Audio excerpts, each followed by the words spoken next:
One day was not enough for our bursting mailbag, so we're going to get to the remainder of the questions today, and we've got some old-fashioned snail mail to open. I don't know. Weird. Join us next on CHGO Blackhawks.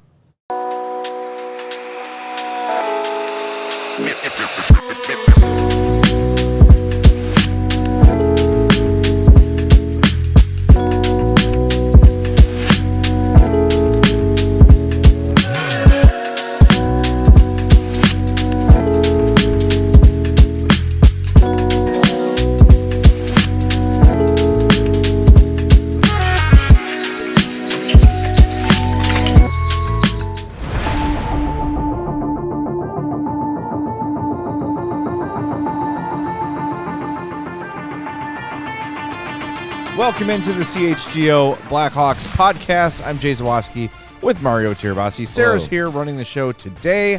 We apologize for the late start. We had some technical difficulties here. We're just so overcome with emotion for the Taylor Swift and Travis Kelce engagement. We just could not start the show on time. Yeah. I will say, as a company, we all collectively came together in our Hangout Slack channel. Did. And every Slack B channel tuned Mario, in. by the way, Crazy. the Scoops Tirabassi, bringing the news to everybody. He broke the news that Justin Bieber was dropping an album, and then he broke the news that Taylor Swift got engaged. Look, so you're 2 for 2 right now. You guys just... You can't control who you're friends with, and I just, Travis texted you. I just run in different circles than everybody else. That's true. So that's just how it goes. No, I said it in the Slack channel, being chronically online like I am should not be celebrated. So don't cheer me on for that. No, we appreciate it.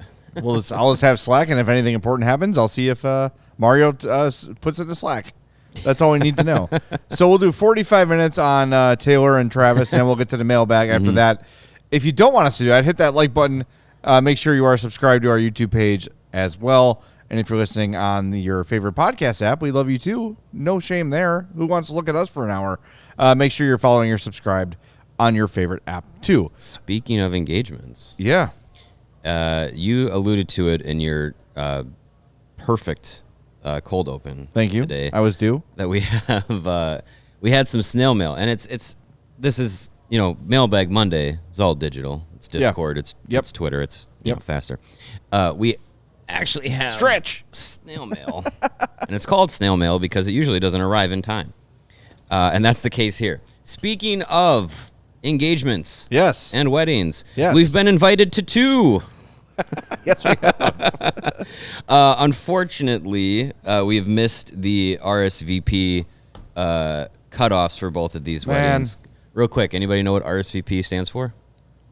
I know it means to reserve spot. What the RSVP acronym stands for? It's reserve special spot. Nope. Do it. It's Respondez s'il vous plaît. Oh, It's French. French, huh? But we Americans we don't want to say the French words because you just don't do that. We call it tell me if you're coming. Yeah, you just RSVP. Let's just keep it simple. Yeah. So, to Megan and Michael, who invited us to their wedding, which can't make it. This invite is awesome. First off, Megan and Michael, in their Hawks jerseys for their engagement photos. You open it up. It's got the details of the day. It's got the attire, semi-formal. I like they say no red, white, or ivory. That must be the colors of the wedding. It goes without saying, no white at a wedding. There's one person who's wearing primarily white at the wedding, unless you're my aunt, who had their wedding. All the groomsmen wore all white. Oh. So basically everyone was wearing all white. It was the 80s. It was fashionable. My aunt wore a blue dress at her second wedding. Oh. Well, second wedding. Yeah. What's also really cool about Megan and Michael's wedding is you get a physical ticket. Yeah. Look at that. Physical tickets. We talk about wanting physical tickets back in sports. Megan and Michael are bringing it back for their wedding. Unfortunately, Megan and Michael, we cannot make it. I'm washing my hair that day. I mean, we know the day, we know the time and the location. We could just crash this one. But let me see the ticket. Megan and Michael, please enjoy your wedding. And what did I do with the other? Oh, I have it here. Stuffed chicken, filet mignon, vegetarian. I might be able to make it. I do filet mignon. Maybe we can make it. Second wedding to Morgan and Ryan. Yeah. They're getting married as well.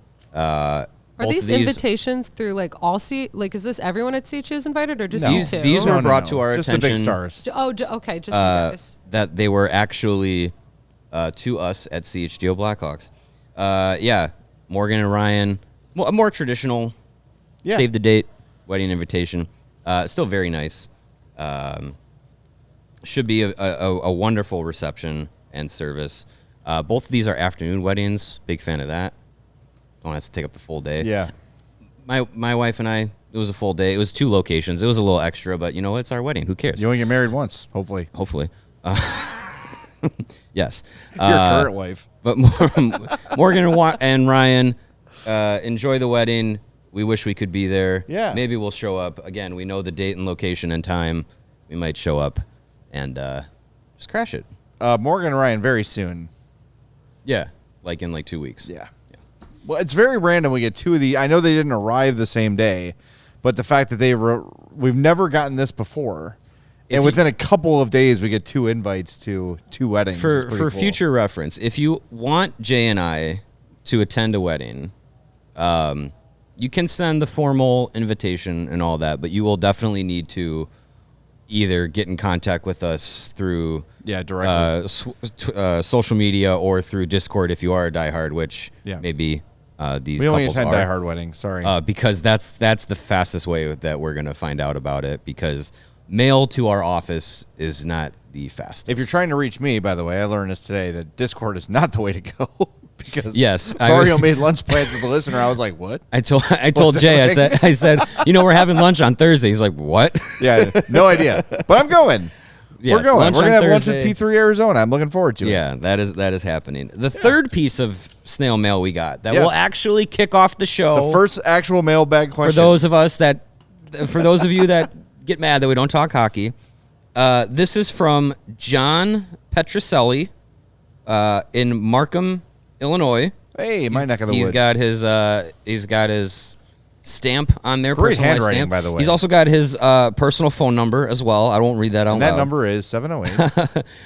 This is from last month. Okay. Again, snail mail, called that for a reason. Yeah. But it says, "Hello guys, please read my following Blackhawks comments. With the Lightning currently $5,482,289 over the salary cap, would you make the following deal? For right winger Oliver Bjorkstrand, a 30-year-old with a $5.4 million cap hit for 1 more year left on his contract, and a second-round pick in 2027 for Landon Slaggert. Appreciate your time, John." Well, I'm going to say this. I love this. I hope we get more of these. Yeah, Oliver Bjorkstrand last year in 79 games had 46 points. He's a good player. But as we've been discussing a lot this offseason, it's not a guy that is going to really change the ultimate outcome this season. Mm-hmm. And I would much rather, at this point, give a chance to a young player to earn that spot, to get playing time. I think that includes Landon Slaggert. Mm-hmm. Is he going to put up 46 points? No, he's not. That's not going to happen. It's nothing against Bjorkstrand, the player, but I just think as of right now, I don't think it makes a ton of sense.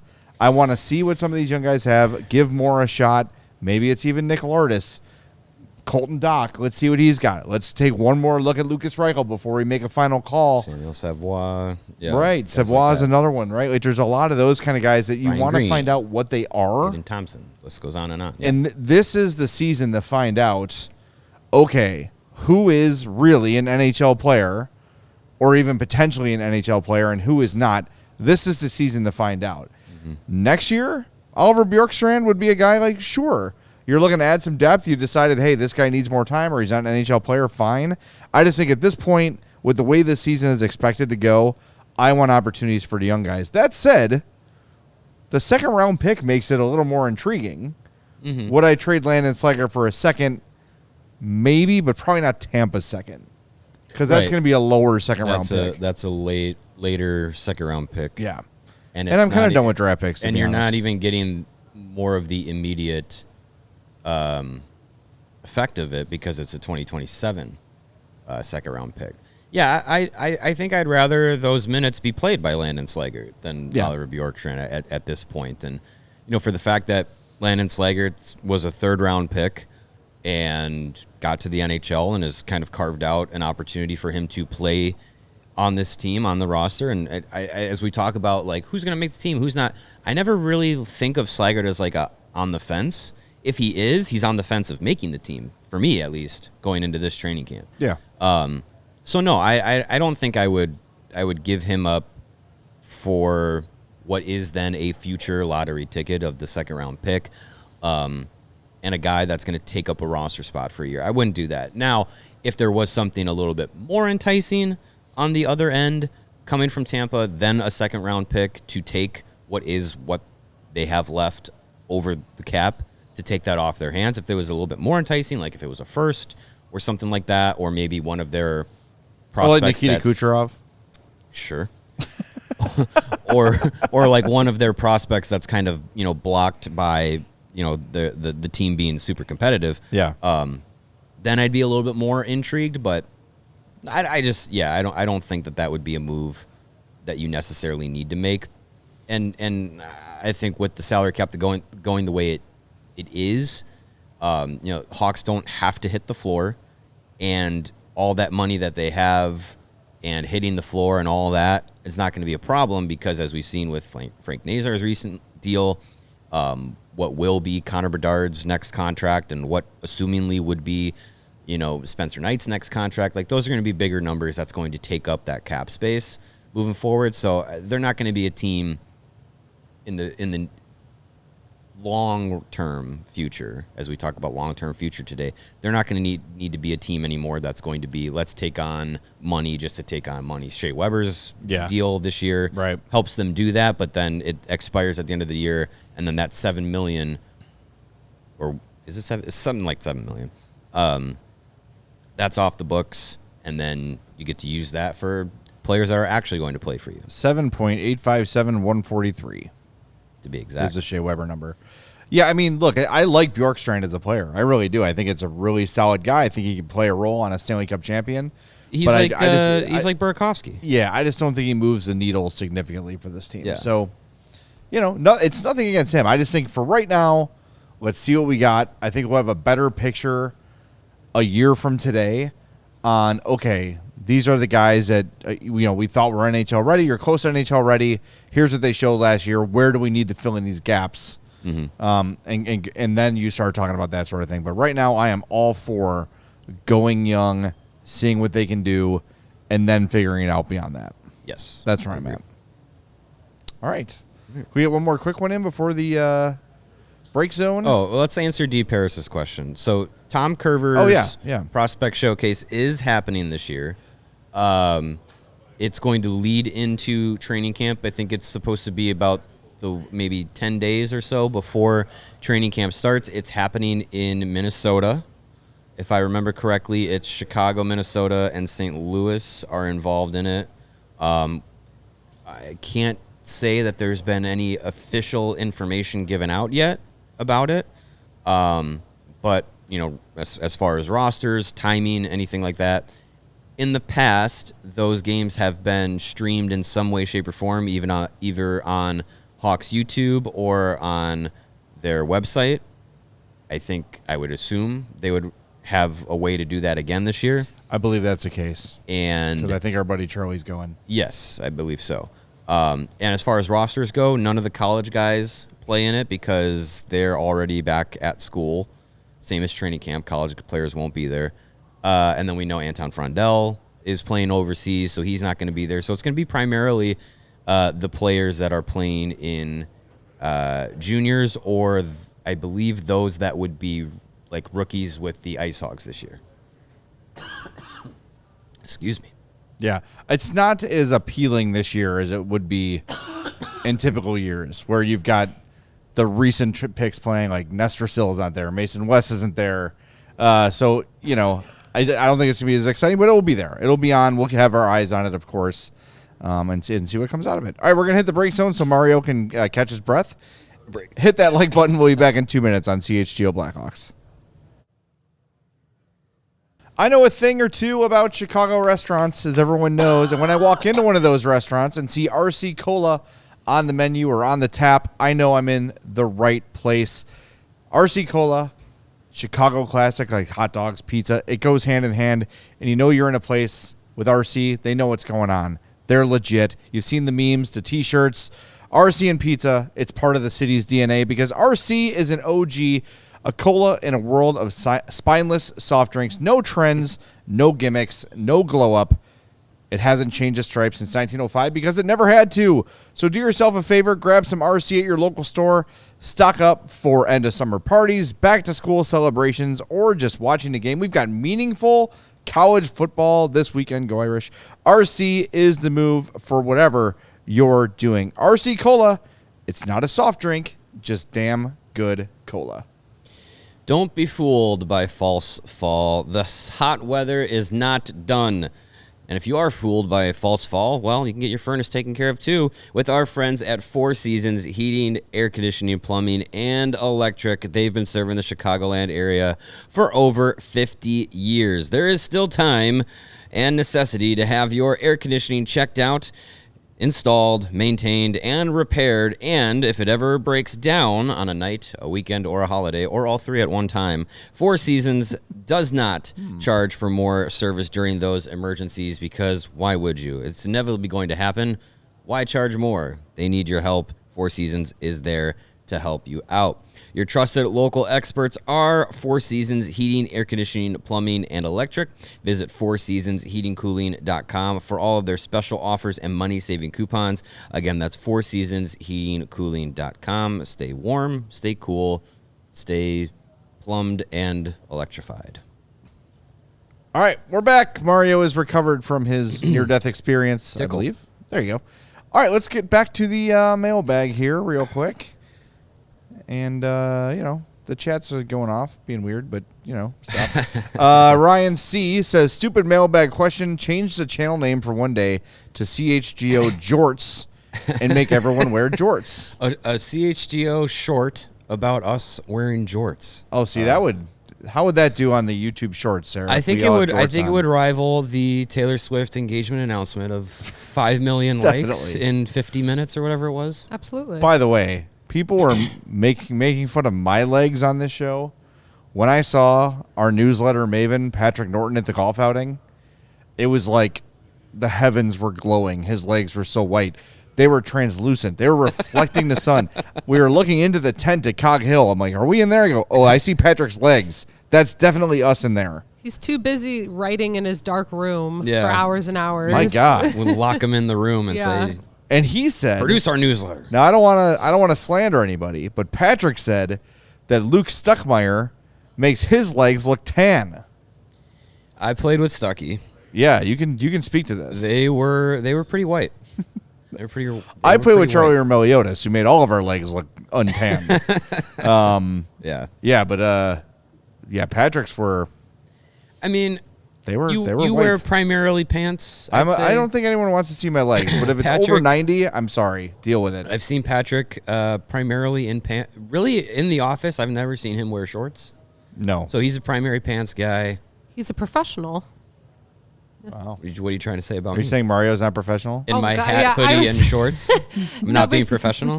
You're always professional. But you guys are the talent. You're like, you can do whatever you want. Yeah. Yeah, Patrick is he's a beat writer. He has to be like, he's got to be a pro.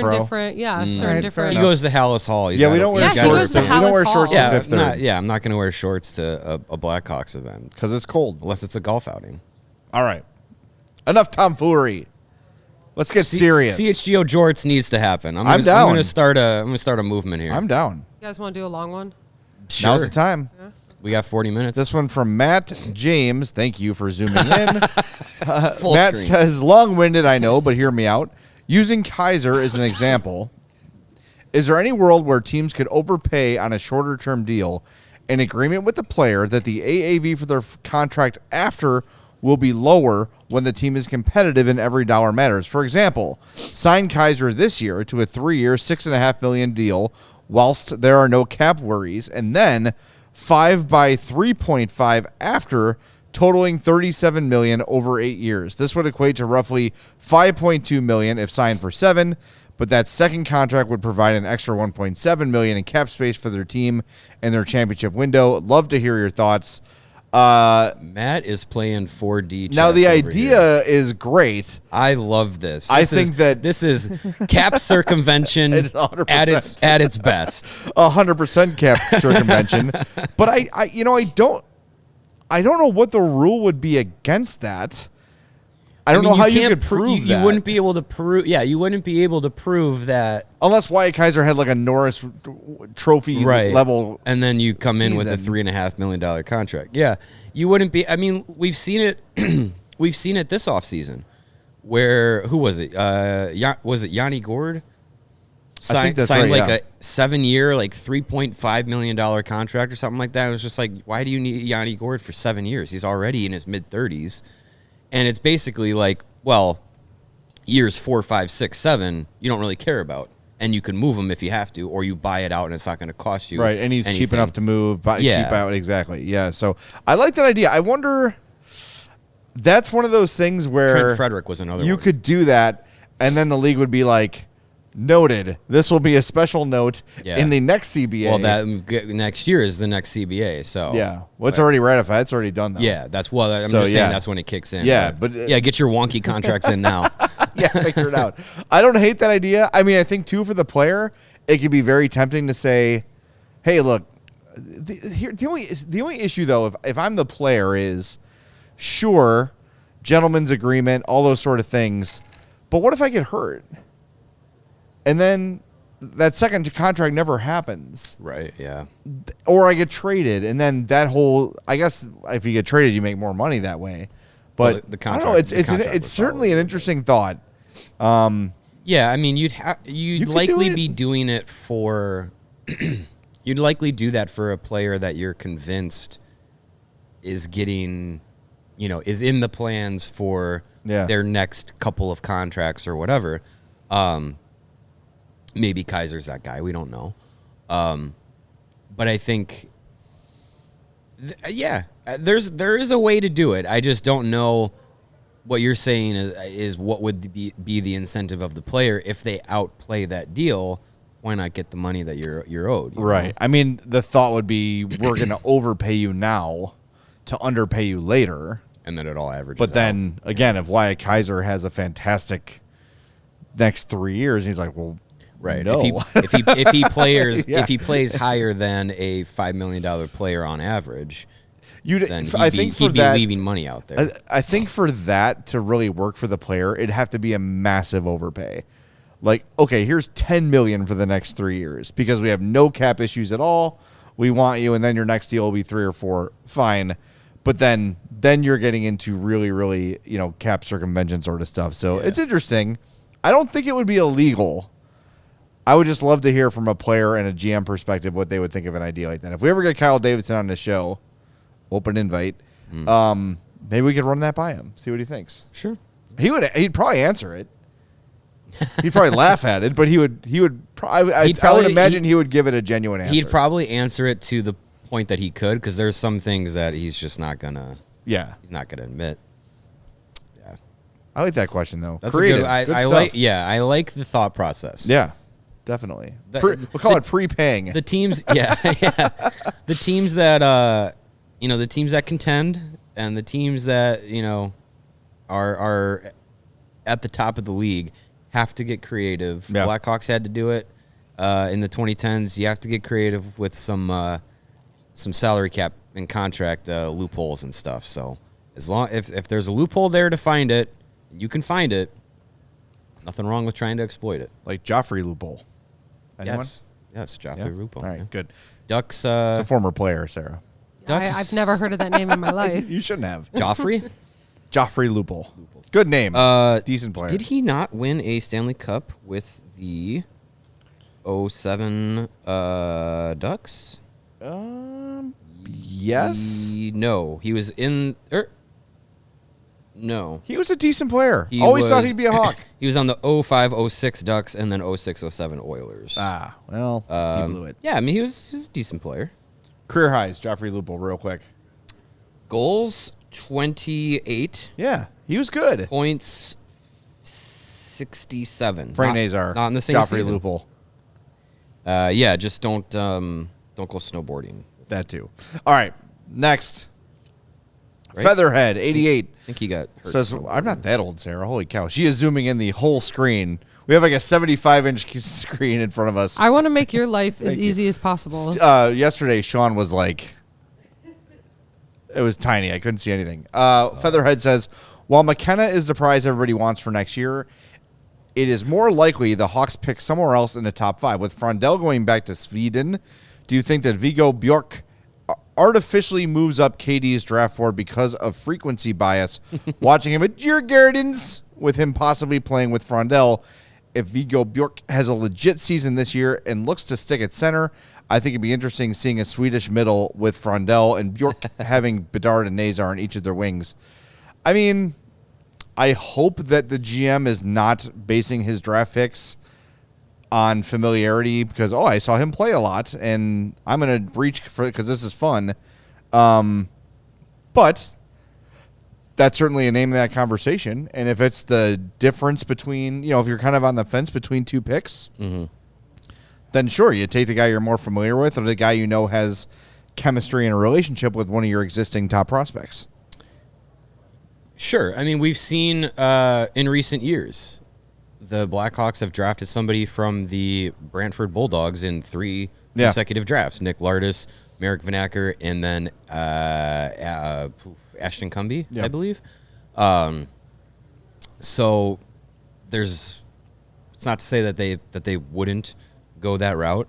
But even on his own, this is a player that is, on a trajectory that, even if it wasn't teammates with Anton Frondell, would be someone that I think the Blackhawks would have interest in, would be in that range.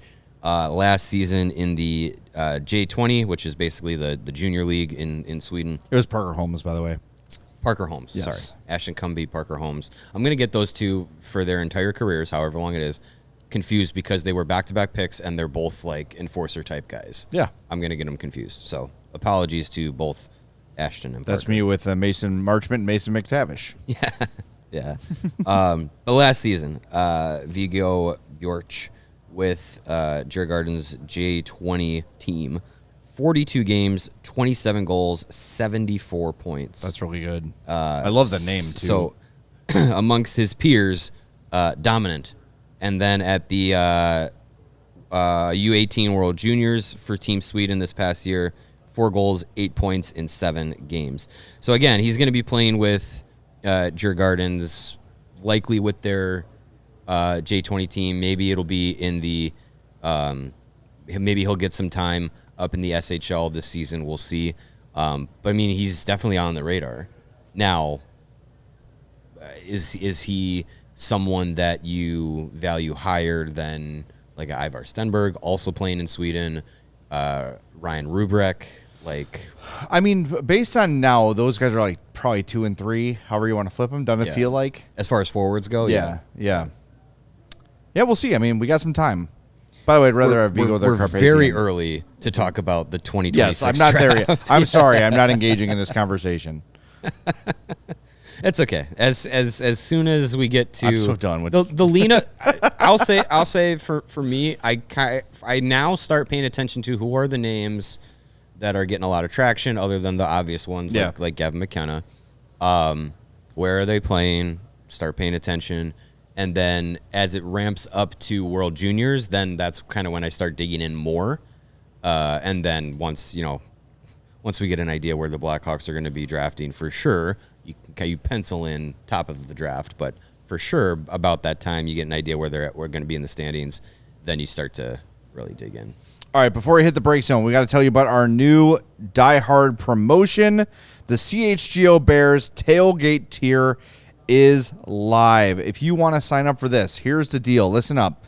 $89.99 for the year of Die Hard membership, but it does include the free t-shirt, as always, but you're also going to get 2 tickets to the CHGO Bears tailgate of your choice, so you and a friend can go to the Bears tailgate, hang out with Braggs, hang out with Hogue, hang out with all the CHGO staff that's going to be there.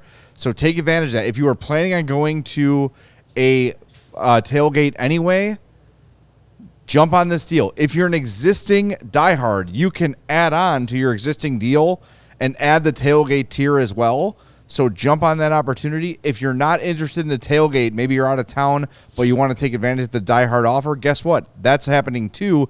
$59 for the year, includes the free t-shirt. We've got 3 great new Bears designs in honor of the season beginning, or you can choose from any of our great existing designs. So $59 without the tailgate tier. The tailgate tier is $89 and includes a pair of tickets to the CHGO Bears tailgate of your choice.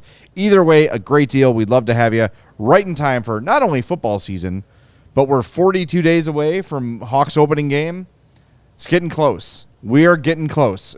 Training camps around the corner. Yes. So all the online content's going to pick up. We're going to be writing more. We're going to be covering more. There's going to be so much more coming down the pike. So now is the time, if you're a Chicago sports fan, to become a CHGO diehard. All right, going to hit the break zone one more time. Back in 2 minutes. Hit that like button if you've not done it yet on CHGO Blackhawks.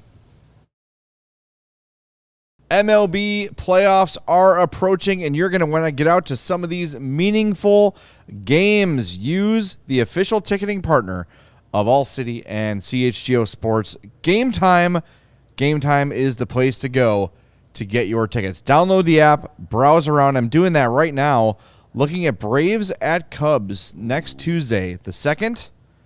$18 gets you in the gates at Wrigley Field. Not bad. To watch the Cubs and Braves. That's a great deal. And if you're not sure, like, that's really inexpensive, must not be a great seat. No, you get those views from your seat. You know exactly what you're going to see. So take the guesswork out of buying tickets with Game Time. Download the Game Time app, create an account, use our code CHGO for $20 off your first purchase. Terms apply. Again, create an account, redeem code CHGO for $20 off. Download the Game Time app today. Last minute tickets, lowest price, guaranteed. We all have worries and issues about money. Mm-hmm. Unless you're Taylor Swift or Travis Kelce, which you're not. Not yes, yet. You are. And you need to feel organized and confident in your finances. That's where our friends at Monarch Money are there to help you out. It's an all-in-one personal finance tool that brings your entire financial life together in one clean interface on your laptop or your phone.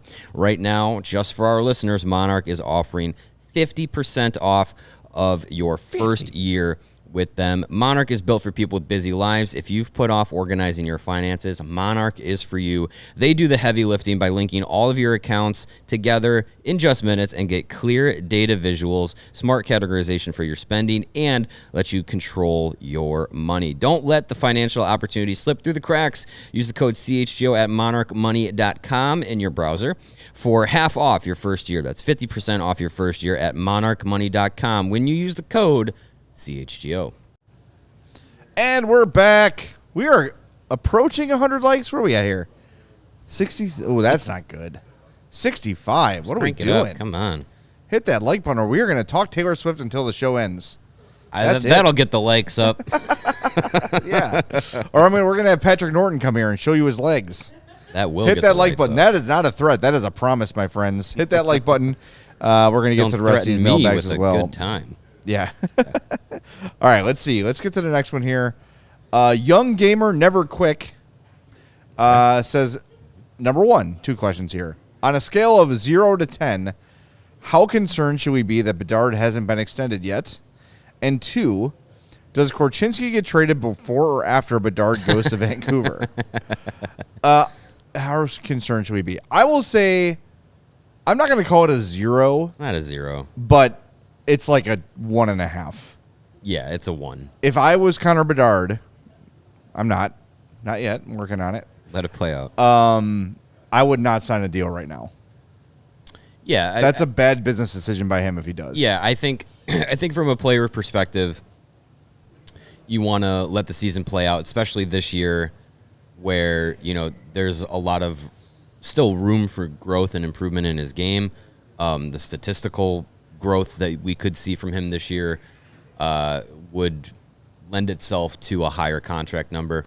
But I really do think that what we are kind of seeing is with the Nazar contract, with Vlasic, with Donato, like with those deals being done, I think what we're seeing is Kyle Davidson wanting to pay a player for what they can be and what they can become. And I think you're going to do that with Connor Bedard. If Connor Bedard goes out and has an 80-point season next year or another 60-point season, does it drastically change what he can become and can do and can develop into? I don't think so. No. So I think if the offer's on the table for, we believe you are going to be face of the franchise, very likely the best player on the team, all this stuff that Bedard can be, that has been tagged with as being a generational player, I think you pay him for it either way, whether it's 80 points or 60 points this season. So if that number is close to 10 or within that range, I think either way that's probably likely going to be what the money is, unless he goes out and puts up 100 points. Then you're talking about. That's what I was going to say. Just to be clear, my 1.5% concern or my 1.5 rating concern is that he absolutely goes off this year and it costs him $2 or $3 more million than it would have this summer. Look, there's no way if they sign him today, it's not going to be under $9 million. There's no way. I can't imagine. I would think it's probably not under $10 million because Davidson is paying for what's coming. Right. But if he goes off and has 100 points, 120 points, which is, again, probably 120 is probably not going to happen. But if he's point per game or more, I think that number goes up significantly, especially if he's in like the 30, 40 goal range. It could. Yeah. So I think that my concern is that, man, it's going to cost them a lot more than it would have had they just gotten it done at a fair deal this summer. But I think Bedard is smart and his people are smart to say, we're going to wait. I don't think at all he's got a foot out the door. That is a 0% concern for me. Yeah. But it's just the difference in money could be concerning. But guess what? That is a problem I'm very happy that the Hawks will. If it turns out that Connor Bedard was so great that you've got to sign him to this massive deal, awesome. Yeah. Great. I would love to have that problem. 100%. That's a great problem to have, and you figure out the rest. So, fortunately, they're in really good cap space elsewhere. Yeah. Cap shape, rather. I'll give it a 1. There's no concern. Yeah. If it was a wing sauce, it'd be sweet barbecue. Okay. I just want no heat on it. We've got some out of town fans in here commenting and stuff, and who knows who's listening that's not interacting with us. This notion that like Connor Bedard wants to leave and is unhappy because the team's not good. He's the number 1 pick. Number 1 picks go to ass teams. It's how it's designed. The take is so like that. That's so how boring. it works. Like, he knew that regardless of where he was going to go, he's going to be the Hawks, Columbus, or Anaheim. Yeah, Anaheim's a little bit ahead of the Hawks, sure, but would you rather be in Chicago or Columbus? If you're Connor Bedard, from a marketing standpoint, from an opportunity standpoint, yeah. Same with Anaheim. Maybe they win a little more quickly, but from a personal business standpoint, there's no better place for him to be than Chicago. Original 6, charter franchise, all these great, all the things we know about the Blackhawks. This is the place to be. And is there going to be another year of pain? Probably. But I think Connor also recognizes that when he ups his game, the pain will become less because he's the main ticket to get them out of that pain. Yeah, and the help is on the way. Yeah. To quote Rise Against. Help on the way, Slipknot, Franklin Tower. Okay. Yeah. And to those that want to and think that they're really got a zinger there with the Bedard's going to leave to Vancouver, get new material. Also, that's just hack stuff. Like the whole thing where you have to play for your hometown team, so everyone in the NHL is playing for the Leafs, right? The Canadians, or the Not Jason Dickinson. It's so weird. Like, Vancouver's a dumpster fire. They're about to trade Quinn Hughes. Yeah, just because, like, I don't know. Admitted that. Seems like he wants to be with his brother, so we should just let him go. What? No. Yeah. That's what are you doing? That's Quinn Hughes. He's won a Norris Trophy and he's 12 years old. Why would he want to go to a team that's about to go into a rebuild? Yeah. All right. He's already on one. We're already feeding a dumb argument, so let's unfeed it. Damaged Lightning says, can we please see Bedard, center Nazar, and Reichel for the first 25 games to start the season? Give Bedsy time and space with their speed and skill. Reichel has one last shot to prove himself thoughts. I think I don't mind Bedard and Nazar together. Reichel's got to earn that opportunity. Like, I'm not just giving it to him to see if he's worth keeping. If he earns the opportunity to play in the top 6, then yes, play him there. But I got to see it. He's got to earn. He can't just be handed. It can't just be handed to him. Yeah, I think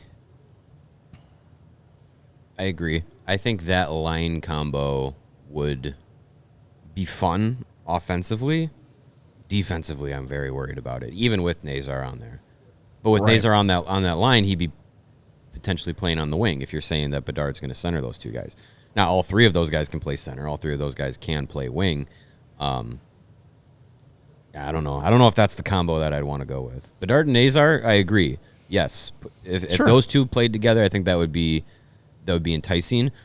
To me, right now, Reichel's not the third guy that I would want with that. I would duo. let's play. If looking at the Hawks roster the way it is now. If I'm doing Nazar and Bedard together, my winger is Tavo or Foligno or someone that's going to be reliable defensively. And Foligno's a little slow to keep up with those two.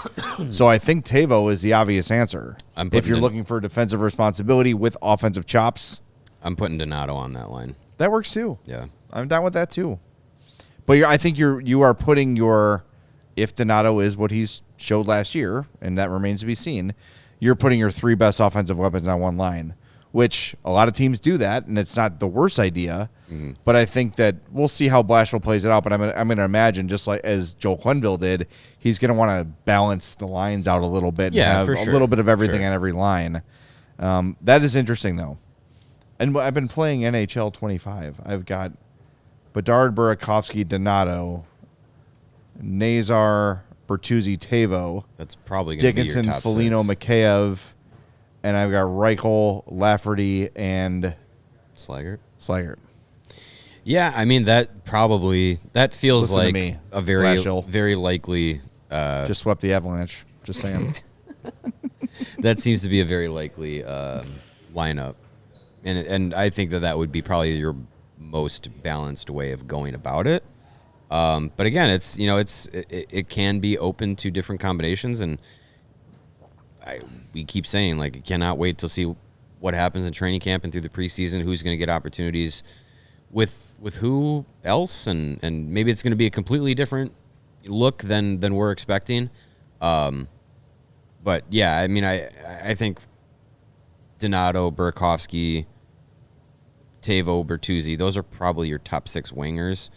And then Dickinson, Bedard, Nazar, however you want to mix them up, that's probably 1, 2, 3 centers. I would kind of put a bet on that's going to be the way it Michael plays out. says, what about Mikheyev with Bedard and Nazar? I'm down with that too. I mean, Mikheyev's got the speed. Yeah.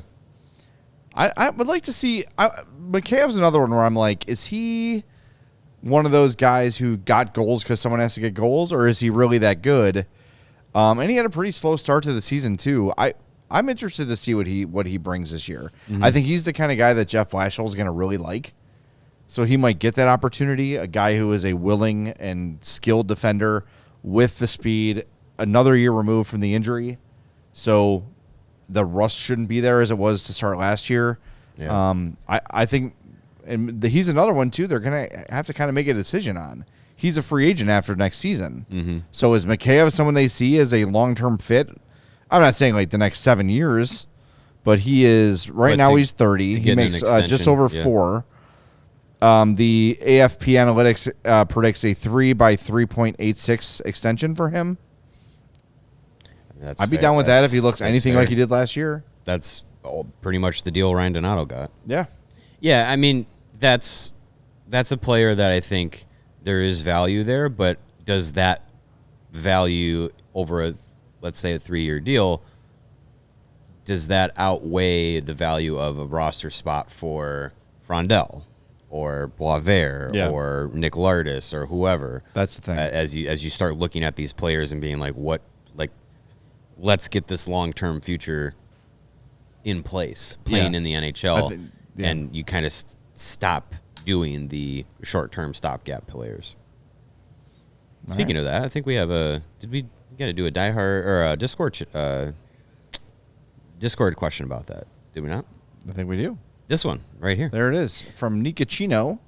Says, do you feel like Kyle Davidson is setting up the team for long-term success with a deep prospect pool so it lasts us years to come and doesn't fall into the trap we did 10 years ago? The whole concept of, quote, mortgaging the future seems temporary, but it seems like Kyle wants to have success and not run into major cap issues, we saluted, or selling a player is down the line after some success. Yeah, I think I think he is definitely aware of that. And the moves he has tried to make that we're aware of, trying to get Jake Gensel. Mm-hmm. He saw that as, okay, that's a guy who's going to be here a long time, be effective for a long time, but not going to be here to the point where he's a problem. I think he's very conscious of that, and I think that's why he's been, in a lot of people's eyes, too patient to go add free agents, because he wants to see what he has first. And if there's nothing to win right now, and there's not, even if Mitch Marner was signed this offseason, the Hawks still would probably not be a playoff team. Let alone a cup contender. I think he's being as patient as he can, getting as many lottery tickets as he can in the draft. He's drafted pretty well, according to all the prospect analysts that exist. So I know that we have to see it happen at the NHL level, but yeah, I think that is definitely how he's operating. And then when the time comes to strike and add that one piece or two pieces, they'll know what they've got and they can do it from there. And it's not going to completely sink the team. Yeah, I mean, look at over the years how, those at The Athletic, those at Elite Prospects, those at Daily Faceoff, and Chris Peters at Flow Hockey, how they've all watched the prospects come into Chicago over the last number of years with Kyle Davidson at the helm. The quality of players that are coming through, the guys that have graduated up to the NHL, like, they're one of the best prospect pools in the league by all accounts. And when you look at the teams that are at the bottom of those lists, it's all the teams that are contending right now. Yeah. And as the question said, like, that's the spot the Hawks were in 10 years ago. That 2013, 14, 15 range, they were one of the best teams in the NHL, unquestionably. Their prospect pool was one of the worst. They had no players that were like top end difference makers. Like, their best prospect in 2015 was Ryan Hartman. Yeah. Maybe. Yeah. Tavo, quote unquote prospect, but he had, and by 2015 he'd played in the NHL and was on the cup winning team. So was he still a prospect at that time? It's up to opinion, but we've looked at what the future outlook of the team can be for a long time. The prospects are being graded very highly. They have to get to the NHL level, but the teams that are going into rebuilds are doing it in a time where, as we're kind of seeing with the salary cap going up and everything, the rebuild process is not going to really change potentially through the trade market and through free agency. It's going to be, well, what's your prospect system? Yeah. What young guys do you have coming up? What draft picks do you have? And Kyle Davidson has loaded the prospect system using draft picks, gaining draft capital, using picks as, trade as part of different trades. Like, that's the way that he's kind of been going about it. And it kind of seems like that's the way that it's going to go with the league kind of changing. And for the Blackhawks to be at this point where they're in the rebuild process. They're rebuilding primarily through the draft, and by all accounts, those guys should be hitting, or their trajectories are pointing up. You have a team that can be built for success through the draft while also still keeping a load of prospects in their system without having to necessarily go out and trade them all to get pieces. And the Paul Duty article about what the NHL could look like in 2030. Yeah. All the teams that he's kind of predicting through his system to be rebuilding. Most of them are the cup contenders right now. Yes, except Dallas. Because Dallas is committed to keeping and developing their prospects. And the Hurricanes as well. And they do a good job of, not only are we going to compete, we're going to draft really well. They're not picking at the top of the rounds, but the picks they're making have been really good. and they keep reloading as their guys age out. They've got young players coming to take the role. So when you look at a guy like, you know, I know there are different positions, but you've got like Alex Vlasic, who's 24. By the time he's 30, whoever they pick this year, if it's a defenseman, could be ready to come up then when Alex Vlasic starts getting old or needs that new contract and it's ready to move on. Like that's how you want it to do. I think that was the problem with Bowman was, and I'll say this, like he did make some decent picks later in his tenure. Like DeBrincat was good. You know, there were a lot of those kind of things that worked out, but they just weren't enough to sustain the success that they had. Mm-hmm. But a lot of that was because you had those Taves and Kane deals, those identical $10 million deals. They won nothing after those. After those deals kicked in, right, they were not able to win. They were not able to compete at the same level they were at. Marian Hossa having to retire is part of it too. But you had a huge drop-off from Seabrook, a decent drop-off from Duncan Keith. But you still had the cap issues you had because so much of the cap was being taken up by two guys who deserved it and who had earned it. There's no doubt about that. But what you're talking about is, as you mentioned earlier, Davidson wants to pay guys for what's coming, where Bowman kind of said, we're going to reward you for what you've done. Again, 100% justified. No one questioned those deals for Kane and Taves when they were signed, nor should they have. Yeah. But it's hard to predict what happened to Jonathan Taves would happen. Patrick Kane was a good bet. He went on and had the best, personal years of his career after those deals were signed. His top point producing career numbers. Mm-hmm. But the team didn't do well. So that's the balance is, you're going to have to pay Bedard. His next deal is going to be big. The deal after that is going to be bigger, probably. Nazar, you're lucky, is here for the next 8 years. But at some point, these guys they're all going to have to get paid. So the more you can reload, the more prospects you have coming up the pipe, the better shape you're going to be in. I think he knows that. And I don't want to give Davidson too much credit, but I wonder if he had some sort of indication that, hey, the cap's going to go up huge, and free agents aren't going to hit the market like they have in the past. So I need to really stockpile these draft picks and hope that of the 6 I make or 7 I make every year, that every year 2 or 3 of them become NHL guys. Mm-hmm. And hopefully every 2 years you get an absolute stud.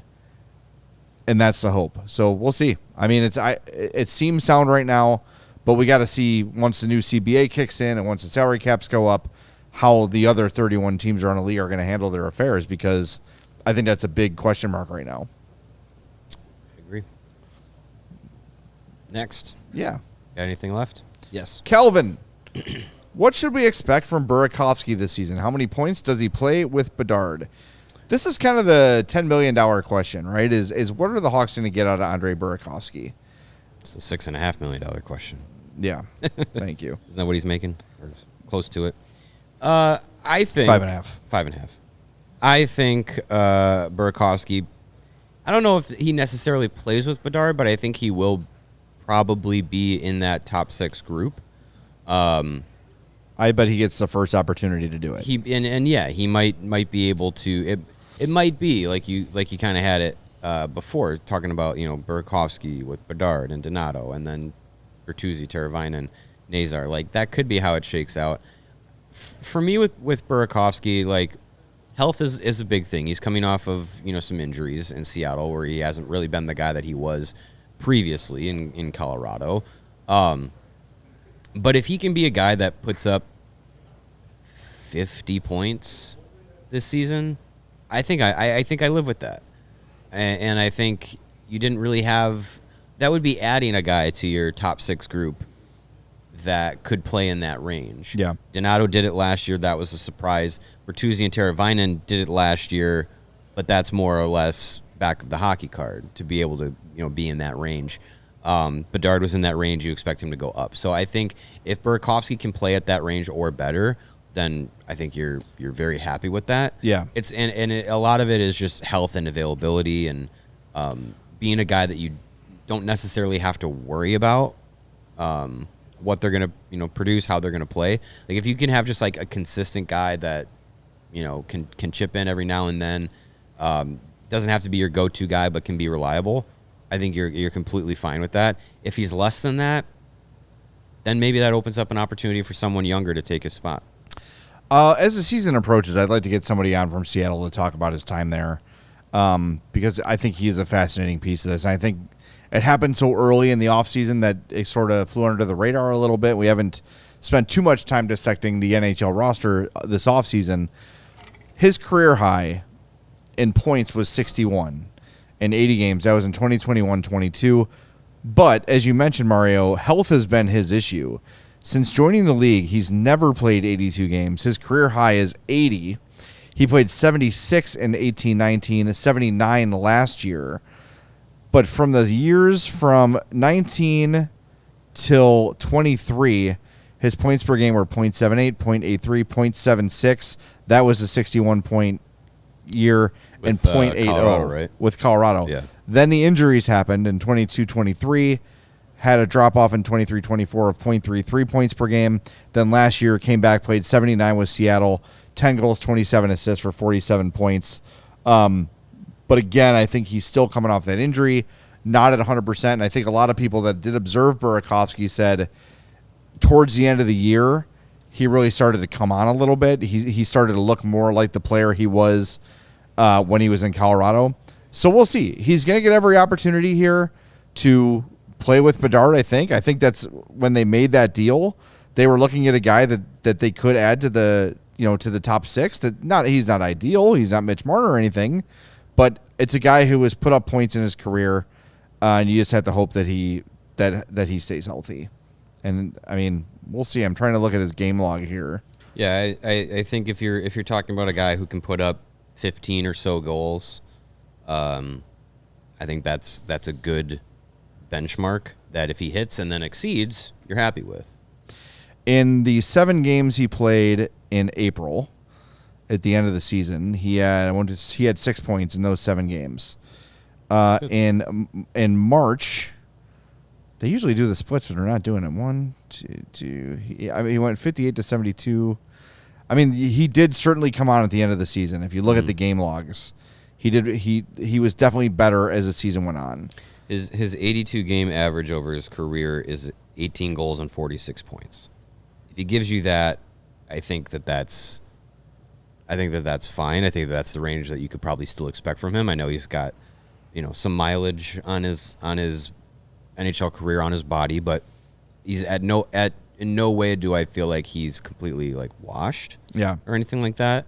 So yeah, I think it's a guy that you can put into that spot in your lineup. Hopefully there's some consistency in his play, in his availability on the ice. And then as some of these guys move up, then you can move him down, theoretically. And then it kind of like allows the lineup to fit into where guys should be, where you're not necessarily playing, Ryan Donato on your top line. He can be on your second or third. You don't have to play Burakovsky top line. He could be second or third. Nick Foligno doesn't have to be third line. He could be fourth line. Like, you kind of things can just fall into place at that point. In his last 22 games last year, he had 16 points. That's a good way to end the season. In the games prior, he had 13, 18, 21. So much better late in the season, including 10 points in 15 games in March, 6 points in 7 games in April. Also started the season with a 0 shooting percentage in October, a 5.3 shooting percentage in November, and then in January, 3.8. Those are not sustainable. Like, that is horrible puck luck. Yeah. I'm trying to look at the career shooting percentage for Burakovsky. Let's see. Man, Hockey Reference is messing with me today. Where are we His at career here? shooting percentage? Yeah. Oh, I just got to pop up. 13.3 is his career average. That's not bad. So he had a 3, a 0, and a 5 last year. In those months. So I think it's safe, especially considering he'll probably be playing with more skilled players in Chicago than he did in Seattle, I think. Agreed. All right. We'll be back tomorrow at the regular time of 2 o'clock. Sorry for the late start today, but we are here. We're happy to be here. Do us a favor. We are right on that threshold of 100 likes. If you could just hover over that thumbs up button and click it for us, it goes a really long way. It takes you half a second, but it helps us out big time. We're still trying to get up on the algorithms for everybody and make sure Hawks fans can find us. And those likes and those subs really help us go a long way in that regard. And don't forget, we've got our new CHGO Die Hard Tailgate tier going on right now and on our football season. $89.99 intro offer. You'll get the 2 Bears tailgate tickets. That's $140 value and a free shirt with that $89.99 tier, or $59 for the year. So check it out, allchgo.com/join. We'll talk to you tomorrow at 2 on the CHGO Blackhawks podcast. We all silly like the mayor.